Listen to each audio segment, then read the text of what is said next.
All right. Hello, everyone. Welcome to another isolation session of the You Like That podcast. But it's different now because this is technically You Like That Extra isolation session still. God, this is weird. This sucks. Being in lockdown sucks. I live somewhere different now without my dog and my family. So this one arguably will be shitter, probably. Um, Still got a job, still very lucky to have a job, have my own microphone so I can still do something and create some form of content for you lot. Do you like that extra audience? My name is Jack. I'm one half of You Like That Extra. I'm also one half of the You Like That podcast. Neither of those can go ahead because, well, they can't go ahead as normal because we do it at Adam's house and I'm not allowed to go there. So we're thinking on our feet. We'll put something out every now and then. I also cut a lot of my hair off. That will be quite jarring for the YouTube audience, but for the Spotify audience, maybe I sound less muted because I have less hair. I doubt that. Also, my room looks like a total gulag right now because I took all the posters down because I'm waiting for a flag to turn up. What a time it's been. So, You Like That Extra for this week was Jamie Lee Curtis themed. We had the Halloween reboots. I copped a lot of flack for putting the reboot on the list because I don't like it and Adam doesn't like it. Spoiler alert: I don't like any of the Halloween movies. I think it's a bad franchise. I think Michael Myers sucks as a villain, and the reboot was just fucking boring as shit. But it's interesting enough in that Jamie Lee Curtis's character comes back and what they do with her and stuff like that. That's my reason for putting that one on as opposed to the original or the terrible, terrible Rob Zombie ones, which are just embarrassing to watch. I put Prom Night on there, which is another 80s slasher Jamie Lee Curtis was a part of. Never seen it. Haven't really heard too much about it, but Alyssa suggested it. 80s slasher. Looked cool. Didn't watch it. But the one that won was James Cameron's True Lies from when did it come out? 1994. I'm glad this one won because it's from the 90s. As you all know, I'm a bit of a slut for the 90s and anything set in the 90s, anything made in the 90s. I just love the 90s, especially ridiculously exuberant, over the top 90s action movies. True Lies is one of those. So yeah, it came out in 1994, directed by James Cameron. This is pretty much just like what if James Bond had marital issues and he had like the world's like all this military secret espionage stuff at his disposal that he could use to investigate his marriage, which is pretty funny. So yeah, James Cameron, fresh off the back of Terminator 2, which is the best action movie of all time, one of the best movies of all time, probably. It's got to be in the top 3, I reckon, of best movies of all time. I don't know what the best movie of all time is. I know what my favourite movie of all time is, and 3 people saw it. So who am I to judge? The Terminator 2, universally revered, raked in $1 billion, put Arnie on the map, put James Cameron on the map. Just a fucking great movie. So what do you do between that and Titanic, which is a 3-month-long movie that's not particularly interesting, but is based on true world events, has a million scenes that everyone knows, has that song that everyone knows, also made like billions and billions of dollars. I looked it up. I wanted to see how much James Cameron had made just himself in the box office. I wrote it down somewhere. Yeah, James Cameron alone has grossed $6 billion. Just his movies alone. He hasn't done that many movies, but Avatar and Titanic by themselves did most of that. This one did 378.9 million at the box. In the 90s, that was probably good. Was it? Who knows? Had a budget of 120 mil, so yeah, it's all right. It's all right. Could have made more. I couldn't. I was reading reviews of this, and it seems to be like people really like it. Some people really hate it. I didn't look up the Rotten Tomatoes score, so I'm going to do that quickly live on air. Oh my god, my laptop's so slow because I'm doing 30,000 things at once. I'm so sorry. True Lies, Rotten Tomatoes. How's your week been, everyone? Is everyone well? Is everyone keeping well during this lockdown. I know it sucks. I'm just not ready for it. I don't want to keep bringing it up because it's just a miserable thing to keep bringing up. But anyway, True Lies, 1994, action comedy, 2 hours and 21 minutes. It's a very long movie. That's James Cameron. He just fucking loves excess and going hard, and you know what I mean. He just keeps going. Ad block. He doesn't like ad blocks. So the critics, 71%. The audience, 76%. I agree with that, actually. I'm glad that's as high as it is. So people like it. Critics liked it. People liked it. Not sure about it at the time. I'm going off information we have now. Yeah, 141 minutes. Fuck me, it's a long movie. It doesn't need to be that long. There's a lot of shit in it that you don't need to have. Before I even jump in, I love this movie. Shocker, 90s action comedy. I fucking love this movie. I hadn't seen it in so long. Like, it was one of those movies that was always on TV, so you would catch like the last 20 minutes every now and then, or like bits and bobs. I didn't remember the whole thing, like as a whole. So it was really, really cool to revisit it. So who we got? Who we got in this movie? It's Jamie Lee Curtis week. She's not anywhere on the poster. She like name, face, anything. It's just Arnie, just Arnie, just Arnie. And then it says James Cameron somewhere. I'm going to try and open this blind for a bit of light. Maybe just a little bit. We're doing this live because I don't know how to edit. Does that look better? That looks moderately better. It doesn't look better at all. Okay. Audio listeners, I'm very sorry. See, now my window's open, so if anyone comes up the driveway, they're going to see me shamefully recording myself. Does that look better? That looks worse. To be honest, fuck me. How good's this for content? There you go, that'll do. Whatever. Arnold Schwarzenegger, of course. Back at Terminator 2 in the 90s is the biggest thing in the world. Jamie Lee Curtis, Tom Arnold, Bill Paxton, Art Malik, and Tia Carrere. I don't know if I said that right. I don't know why I lent into it like that. Long movie. James Bond if he had marital issues. Synopsis. I'm just going to read it verbatim. Who gives a shit? Secret spy / computer salesman Harry Tasker, Arnold Schwarzenegger, is tracking stolen nuclear warheads in possession of the Crimson Jihadist, Aziz, Art Malik. The mission takes a sharp turn when Harry suspects his wife Helen, Jamie Lee Curtis, of cheating, and he uses his resources to find out, which drags her unwillingly into the mission. I wrote that myself. You know? I didn't copy and paste that off IMDb. I wrote that after watching the movie. But what am I doing? Like, why am I not a gazillionaire right now? True Lies. Oh man, it starts so wildly. It starts... I watched this with Alyssa, take a shot, I mentioned Alyssa, whatever. And I was like, is this a parody of a James Bond movie? Is this taking the piss out of James Bond movies? Because the opening scene is straight out of James Bond. But it's like, you know, not ramped up because James Bond movies are obviously so over the top already. But it's just like, it's really, it's doing all the stupid shit that James Bond would do. Like, it's in a it's snowing wherever he is. So as he's getting away, all the guards just all of a sudden have skis and snowmobiles and stuff. And like the things he's surviving and getting away with, it's just, you would never ever survive any of that stuff. But it's Arnie, so he just gets away with it. He's this super smooth, super suave, like sex appeal laden guy, but he's really like Arnie. He's not a sex symbol, I don't think. He's not conventionally attractive, at least. And, you know, he can barely speak English at the best of times. So in this movie, he's been, like, you know, covert, undercover. The girls are, like, fawning over him. And he's, like, so charismatic. But it's Arnie, you know? Like, I don't know. I just don't see him as, like, charismatic or suave or anything. But, yeah, and then, you know, none of the guards can shoot at all. They're all full stormtrooper mode, just missing.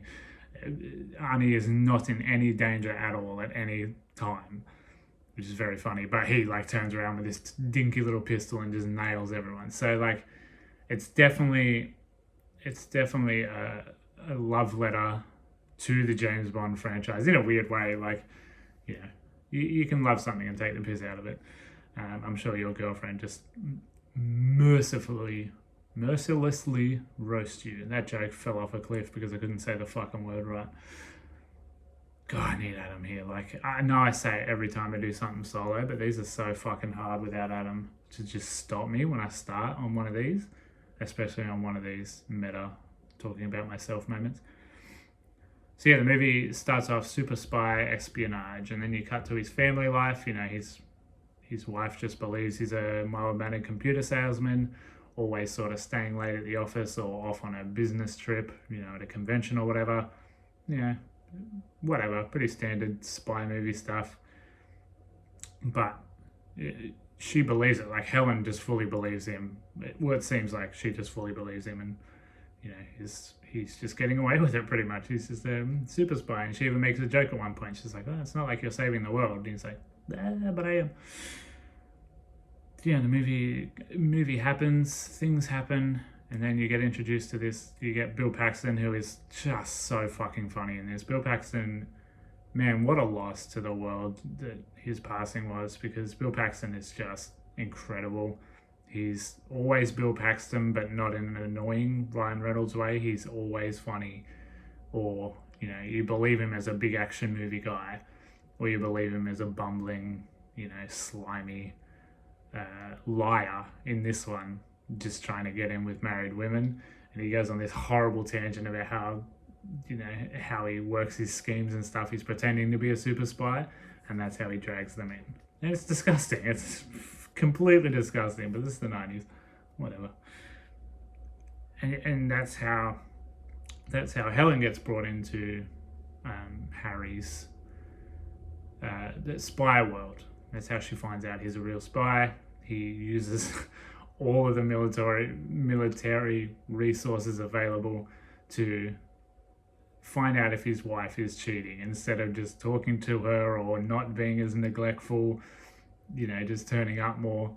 No, he, you know, goes in, he hacks her phone, he creates all these elaborate schemes to get more information out of her, and then they just literally just kidnap her. Just to find out what's going on, really. And that's how he hires her, quote unquote, because she's lacking adventure, she's lacking a purpose. She just, you know, she's a secretary for a law firm, but you know, she's missing craving, adventure, excitement, you know, the interaction with another human, pretty much, because the teen daughter is a bit of a rebel. She's never around.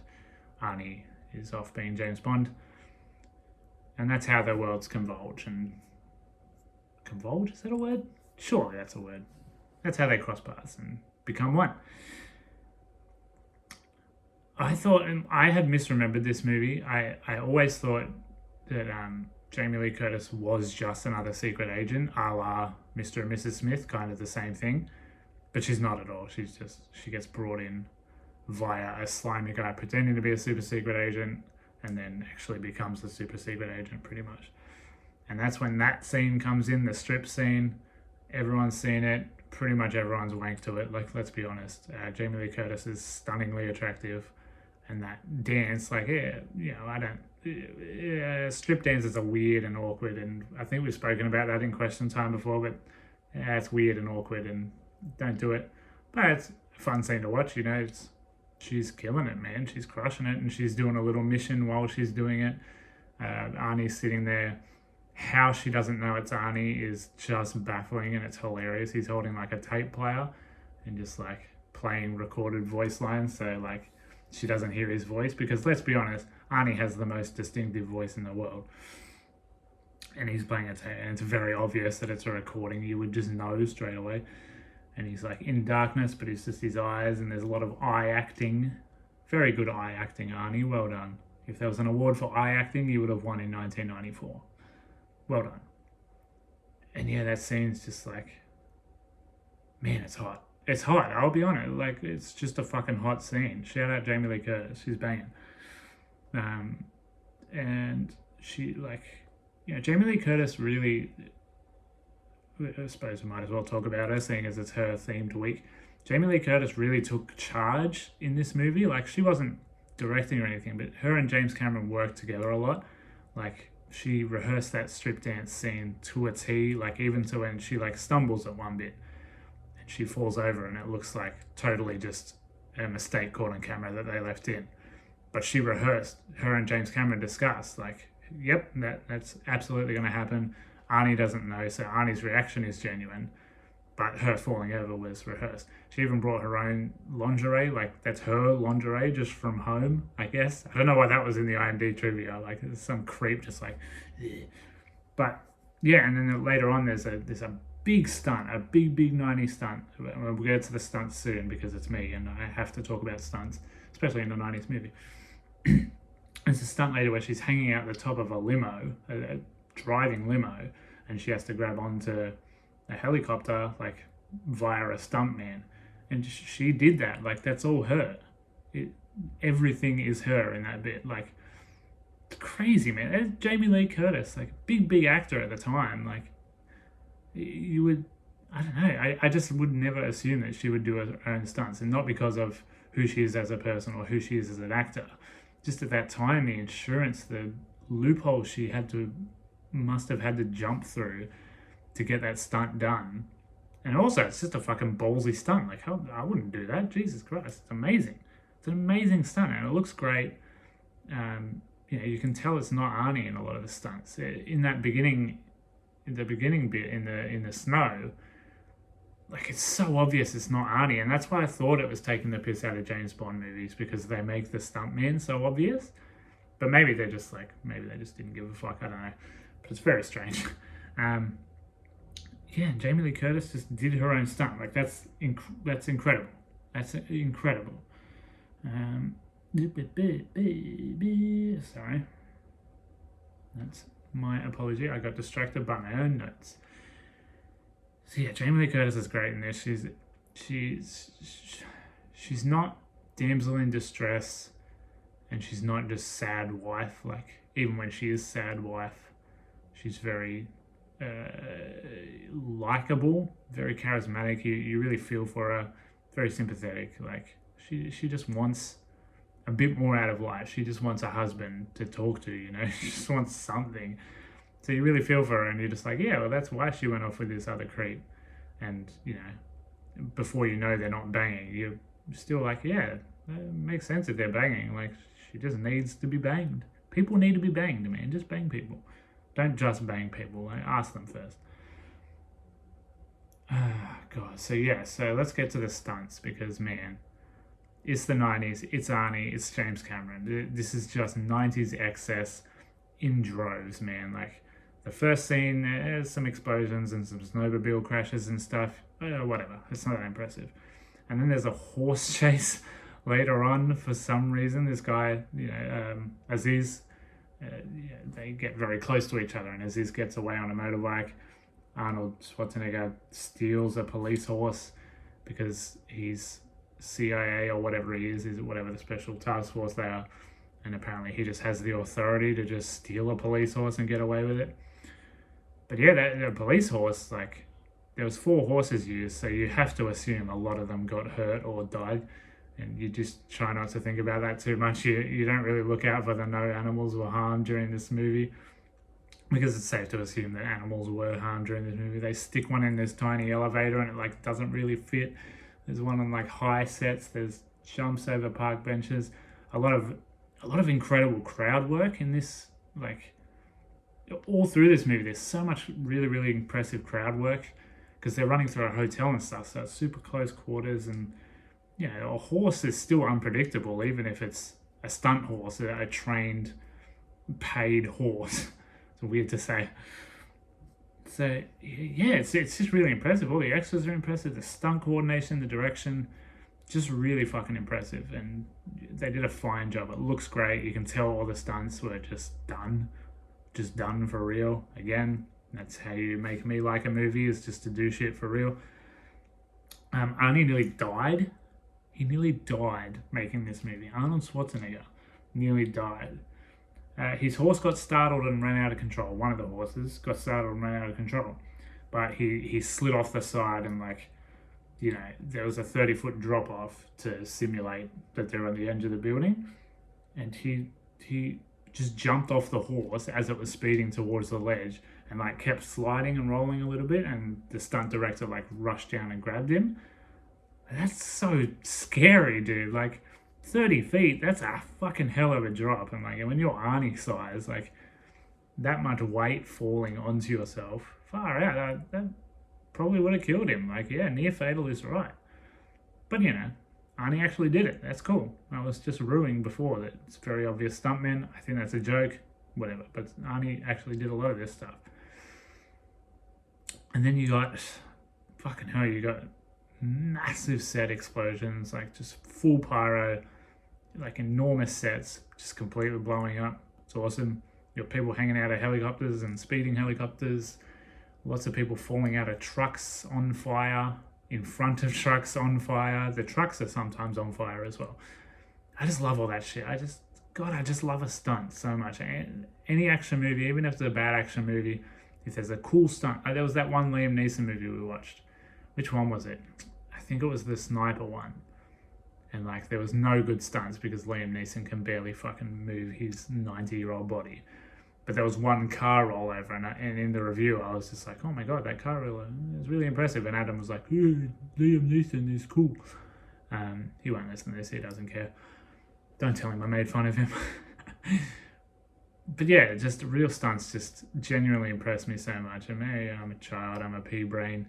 I've started watching Corridor Crew, and they go in, like, breaking down stunts and how stunts are done and how they think stunts are done, and really show the mechanics of it all. And it's just gotten me so much more interested in stunts. So if you don't like me talking about stunts, I'm really sorry. And like practical stuff, I'm really sorry, but that's just going to get so much worse from now on. But yeah. And then it ends with Arnie stealing a Harrier jet, which I had to look up what that was. Turns out they were in Call of Duty Modern Warfare. That's how I know that. So it's like a plane that can take off sitting still. I didn't know planes could do that. That must be an incredible feat of engineering. Incredibly impressive. But Arnie steals one of those, and there's lots of like miniatures and like fake planes just on a rig like doing that. It's very obviously fake and stupid and bad. But they did rent 2 real Harriers. I think it was 2. The US government supplied 3 Marine Harriers and their pilots for a fee of $100,000.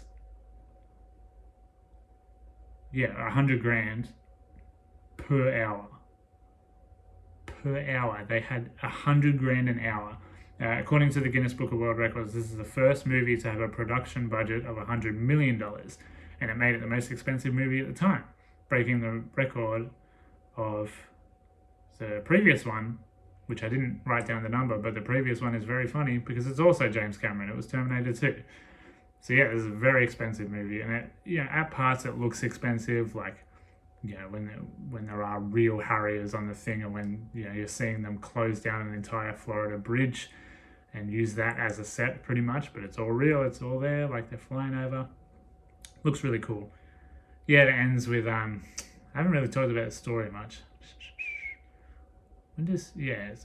Helen finds out that Arnie's a spy just after the striptease because they get captured and kidnapped, and she gets to see him do cool spy stuff. And she's like kind of pissed that he's a spy and has been lying to her, but I guess she just accepts it because he's a spy. What else is he going to do? He can't. The point of being a spy is to not tell anyone. And then she thinks he dies, and then he comes back on a helicopter, and then she does that cool stuff. And that ends just like, of course, the bad guys climbing on the Harrier, and they're 1 million feet above ground. He's climbing on the Harrier, and he gets hooked on one of the missiles. Arnie sees that and says a cool line and presses the missile, and then there's a horrible CG as the missile flies through a building. Like awful CG, and then it hits a real helicopter and really explodes, and it just looks fucking fantastic in a terrible 90s way that only I would enjoy. Just excess. This movie is just excess. It's 2.5 hours. There's all these big stunts, big actors, like just massive explosions left, right, and center, and I just love it. I just love this movie so much. It's such a Jack movie, like Jesus Christ. Ask for the recipe to make a movie that I would like. It's pretty much everything, really. I guess I love James Cameron. I really love Terminator 2, and I really love this. I don't like Avatar. Avatar's bad. That's a bad movie. But whatever. They're the only 2 James Cameron movies I can think of. I don't like Titanic either. that's probably pretty obvious. So yeah, True Lies. It's extremely good. It's very long, and a lot of the jokes don't land. Like Tom Arnold was big at this time, and they would just put him in any movie. Like he was in a bunch of horror movies just to be Tom Arnold and turn up and do his shtick, do his I hate my wife and my wife cheats and I cheat on my wife and my wife hates me. That's kind of the joke. That's his joke really, and he just keeps going with it. And he's not very funny. He's just a Seinfeld character, just stapled in there, and it's very strange. And it's not funny, but that's the 90s. You got to deal with shit like that with 90s movies sometimes, because they would just put people in there for no reason. And Tom Arnold is definitely in here for no reason. He sucks. So yeah, the movie ends. How does it end? The guy gets blown up on a helicopter. Oh, and then Helen, they work together for the same FBI spy agency or whatever. And there's a big dance at the end, and they just dance for like 10 minutes. It's because there was a tango joke earlier or something. Whatever, it's whatever. It happens. So yeah, True Lies. It's a good movie. I strongly recommend it if you like big, dumb, excessive action movies, where the comedy is just pretty cringy, but you know, whatever, you put up with it. It's the 90s. I super recommend it. I think you should all watch this movie. I think it's very good. I think you'll enjoy it. I enjoyed it, and I hope you enjoyed this episode of the first isolation session for You Like That Extra. I don't know what I'll do next week. The votes are probably already up. The votes are probably already settled by now, judging by the timeline. But yeah, I hope you liked it. I hope you listened to the whole thing. It's probably too long. And I'll see you on whatever I'm doing next. I'm sure Adam will tell me. And then hopefully this lockdown just fucks off super quick and we can get back on the couch. And just get back to doing movies that I don't want to see. We watched the Hitman's Wife's Bodyguard for the main episode. Adam will be putting that up sometime soon. I don't need to tell you that I fucking hated that movie, and I thought it was just an embarrassing waste of time. Thank God I didn't pay any money to see it. I used one of those vouchers and it was just free. God, it's a fucking terrible movie, and I would have loved to just go in on it on the couch, but I'm not going to. It's Adam's job. He probably liked it, knowing him. But yeah, I'll see you on the next one. Hope you're all well. Hope you all stay well. And hope you all subscribe. Thank you. Oh, my name's Jack. I've been the other half. The only half. I have been You Like That Extra because I'm by myself. Whatever. My name's Jack. Listen to the show.